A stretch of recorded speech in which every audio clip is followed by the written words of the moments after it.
آج ایک بڑی عجیب اور اچنبھے کی بات ہمارے سامنے آئی ہے۔ ایسی خبر ہے کہ جو انتہائی افسوسناک ہے کہ سپریم کورٹ کے دو معزز جج صاحبان نے اپنے فیصلے میں ایک خلافی نوٹ کے اندر یہ لکھا ہے کہ اگر پاکستان کی سپریم کورٹ کے فیصلے میں اگر کسی آئینی ادارے کو یہ محسوس ہو کہ یہ فیصلہ آئینی طور پر درست نہیں ہے تو وہ اس پر عمل کرنے کے پابند نہیں ہے، اور اگر ان کو لگے کہ یہ فیصلہ آئینی طور پر ٹھیک ہے تو وہ اس پر عمل کرنے کے پابند ہے۔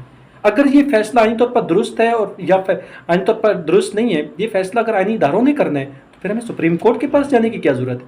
پھر ہم ڈائریکٹ ہی آئینی اداروں کے پاس جا کے اپنا فیصلہ کروا لیں۔